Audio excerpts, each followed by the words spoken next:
that, I'd like to welcome Mr. David Tatum, Jr. up to share a little bit about the causes of the Second War of Secession. Mr. Tatum.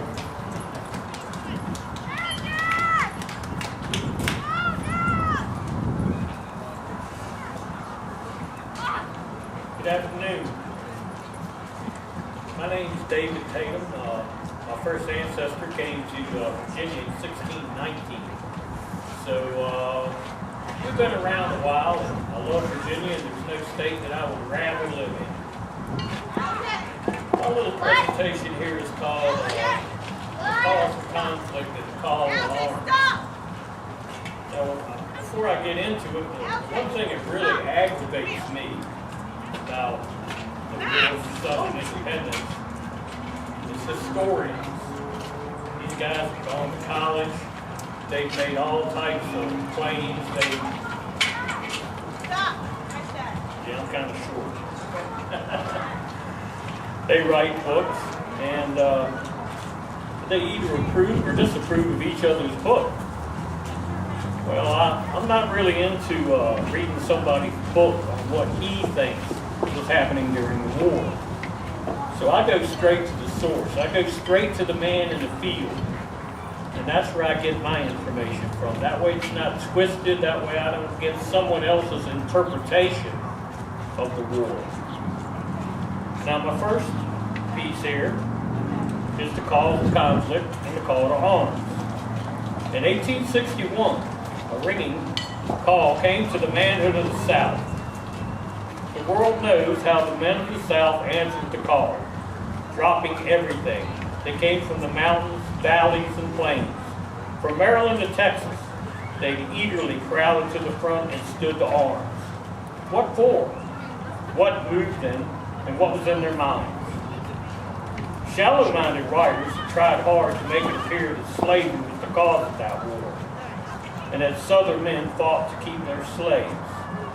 But they utterly missed the point, or purposely pervert the truth. In days gone by, the theological schoolmen held in hot contention over the question as to what kind of wood the cross of Calvary was made from. But in their zeal over this trivial matter, they lost sight of the great thing that did matter, the mighty transaction and the purpose displayed upon that cross. In the cause of the war, slavery was only a detail and on an occasion. Back of that lay an immensely greater thing, the defense of their rights, the most sacred causes given to men on earth, to maintain at every cost. It is the cause of humanity. Through the ages, it has been preeminently the cause of the Anglo-Saxon race, for which countless heroes have died. With those men, it was defended the rights of their state to control their own affairs, without dictation from anybody outside. Not a right given, but guaranteed by the Constitution, which those states accepted, most distinctly under that condition. It was for that cause these men came. It was just what they had in their minds, to uphold that solemnly guaranteed constitutional right, distinctly binding all parties to the compact. The South pleaded with the other parties to the Constitution to observe their guarantee, and when they refused, they talked of force. Then the men of the South got their guns and came to see about it. What could you expect? Their fathers had fought and died on exactly this issue, and they could do no less. As their noble fathers, so their noble sons pledged their lives and their sacred honor to uphold the same great cause, peaceably if they could, and forcibly if they must.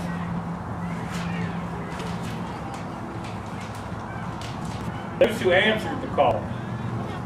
So the men of the South came together. They came from every rank and calling of life.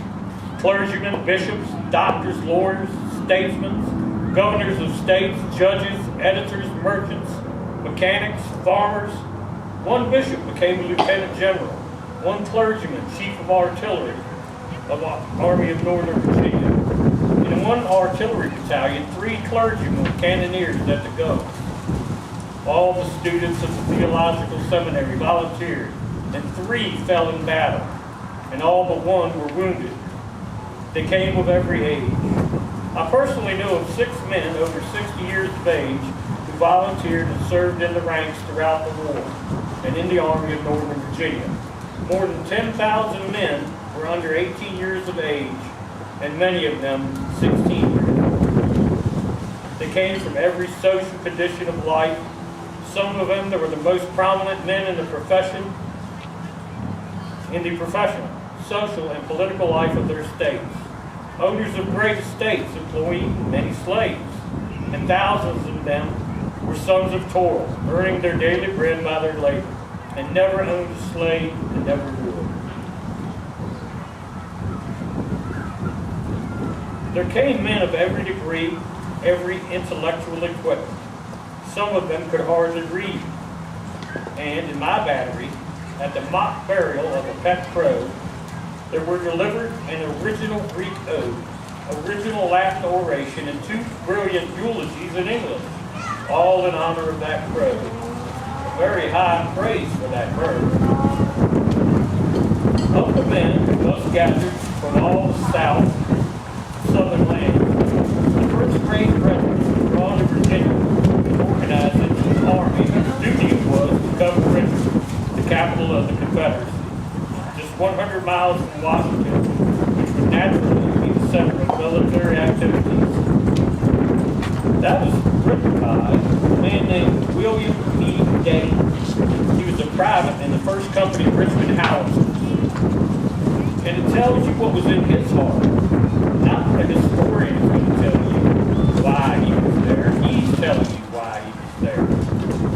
And I guess that's about as true of an account as you can find anywhere.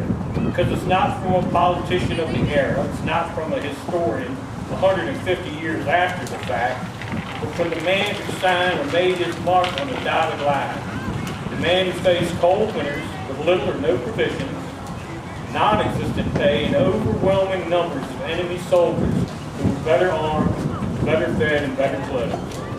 It was every man of the South who simply wanted the right to choose his own government and set the levels of the politician's power at an acceptable level. Now, I noticed a passage in his book, and this gets into that little gray area where people are going to get a little agitated, but this is what the man said. When rations got getting shorter, it became necessary to dismiss the darkest servants. Some, however, remained faithful company servants. Instead of private institutions, held out faithfully until the end, cooking the rations away in the rear at the risk of life and carrying them to the line of battle to their young owners. And also a different book, and this was written by Mr. Carlton McCarthy. He was in the 2nd Company, Richmond Howitzers. A few of our Negro troops with our wagon train and was captured by the enemy escaped and returned to camp today.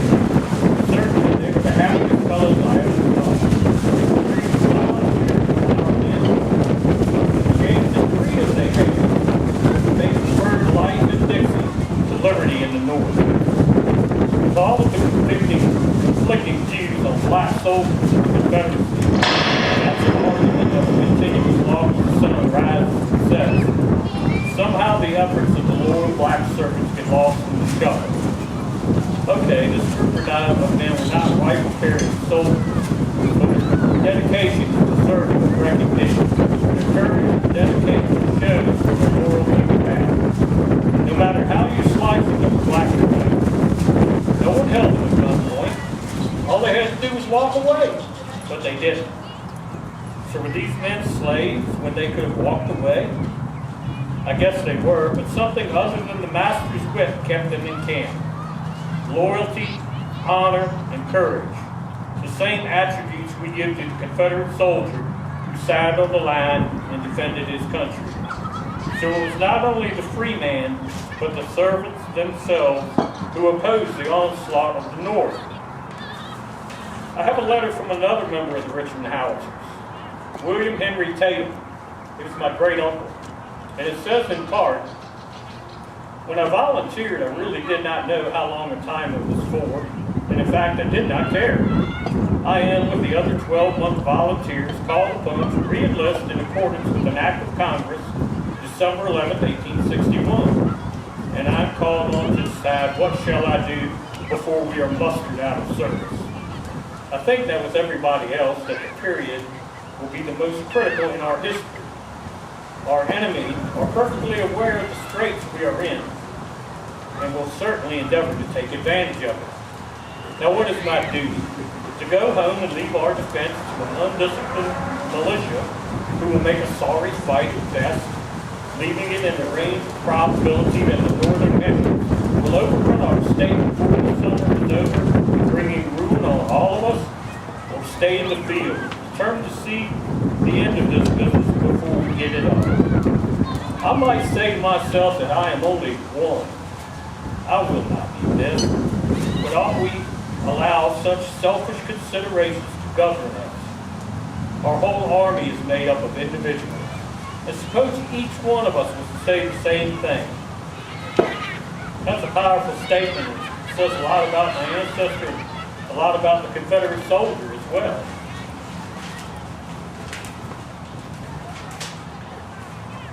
And again from William E. Day, The Confederate Heart. The heart is greater than the mind. No man can exactly define the cause for which the Confederate soldier fought. He was above human reason and above human law, secure in his own idea of purpose, accountable to God only, having assumed for himself a nationality which he was minded to defend with his life and his property, and there pledged his sacred honor. In the honesty and simplicity of his heart, the Confederate soldier had neglected his own interests and rights until his accumulated wrongs and indignities forced him to one grand, prolonged effort to free himself from the pain of them.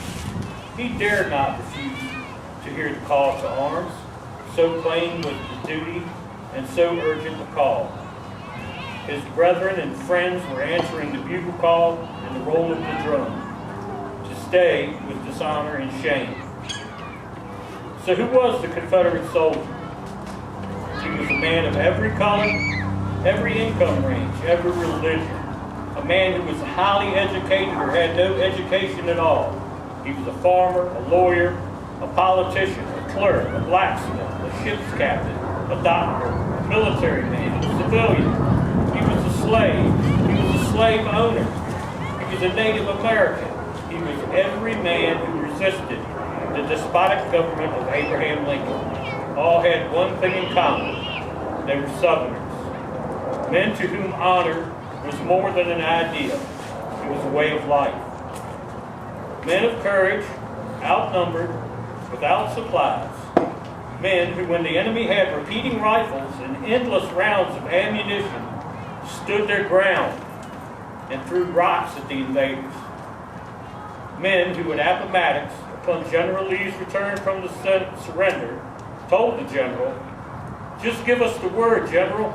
We'll charge them again." That is who they were, and that is why I honor them. Thank you.